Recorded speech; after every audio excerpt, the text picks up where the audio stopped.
Let's get on board Mr. Rohit Gupta, the Managing Director, who is joining in right now. And let's start with the key point. Mr. Gupta, a preferential issue to top HNIs at 390 rupees.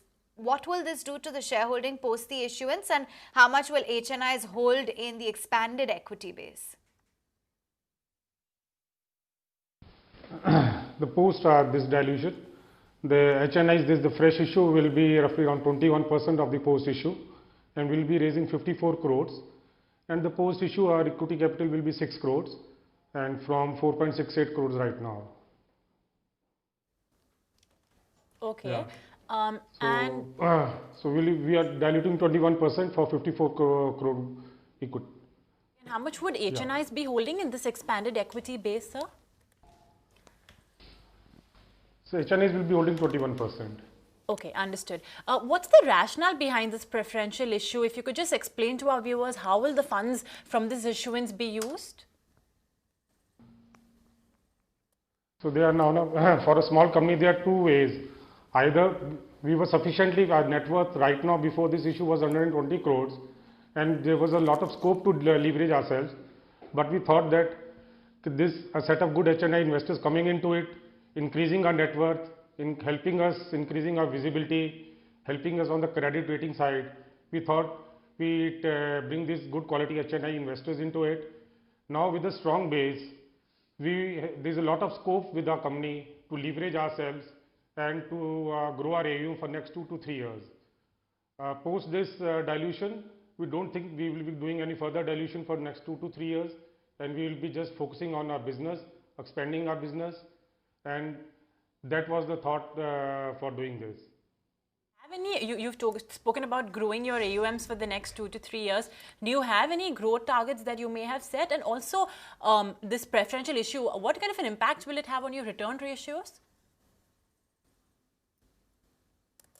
Yeah, return ratios right now, we were not leveraged. Our gross IRRs were 18 to 20%. Between both the segments. In the mid-sized corporate, we were working within 18 to 19%, and which is at par with the industry average into the segment we are in, a little 100 to 200 basis point, little higher than, but there's a lot of USP which our product have, and in the SME segment we are doing a blended yield of around 20%. So this will help us to leverage ourselves. Right now we are only 0.4% debt to our net worth, so it leaves huge scope to leverage ourselves. Definitely we closed our book roughly around 135 crores AUM, and right now we are working with 185 crores. This year we have already had a healthy growth, and with this equity coming and with lot of scope on the debt side, yeah, definitely we are going to see very higher growth during next 2 to 3 years, anything between, you can say between 50 to 70% CAGR growth on the AUM side, definitely. I'm sorry, I didn't catch that clearly, and I think that investors would be fairly curious to understand the long-term growth plan, say for the next 5 years, potential for growth on profits as well as your revenues for the next 5 years, the run rate. Well, it will be difficult for us. Can only speak in terms of CAGR growth. Definitely we are seeing that next 3 to 4 years, we should be doing 50 plus CAGR growth on the AUM side. As we'll be expanding, we are expanding our SME business.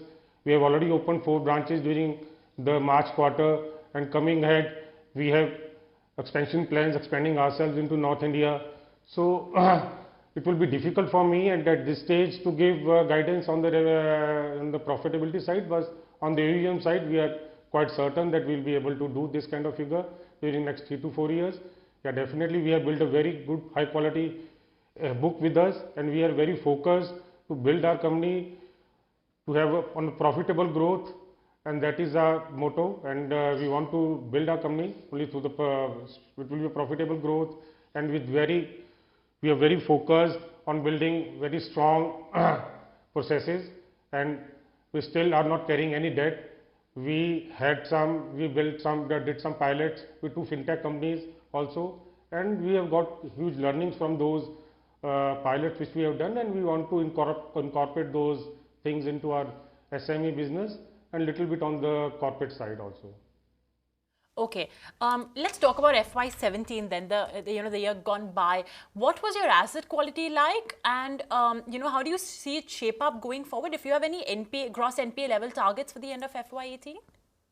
No, we had a AUM of 134 crores at the end of the March, and we were running without any NPAs as on that date, and we just started SME in the last quarter of the last financial year, and we didn't have NPAs as on date, as on 31st March, and we are hopeful that we will be doing better than the industry average, and we are focused to build a very high quality book debt and to build our processes, and we lot of good people and senior high experienced people have joined us, and we have tried to take good people through a ESOP model so that they have a little longer skin and have ownership feeling in the company. So good people have joined us, and we have given ESOPs to those people, and we are building this company with a very good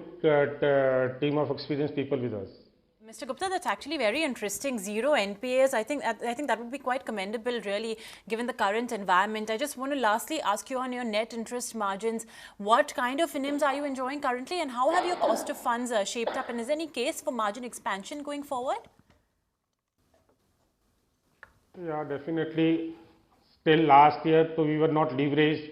So to talk about the spreads are a little difficult. But if you see, we raised funds through State Bank at a sub 10% limit, and considering the size of the company, I would say it will be very good to start with that kind of cost of borrowing. We are very focused, and that was the reason also to raise this preferential issue, so that we want to start with a good healthy net worth, and that will help us to reduce our cost of borrowing, and we are very focused, and with the cost of borrowing in control, we definitely see that we will be working within at least 4 to 5% spreads on the broader side. Okay, Mr. Gupta, thanks so much then. Really appreciate you giving us your time on ET Now to explain to us what the growth potential is, the profitability outlook is for CSL Finance. Thank you so much for speaking with us. Find us on Facebook at facebook.com/ETNow, and don't forget to click the like button. You can also follow us on Twitter at ETNowLive. To stay updated with all our programming, hit the subscribe button on our YouTube channel by logging on to youtube.com/ETNow.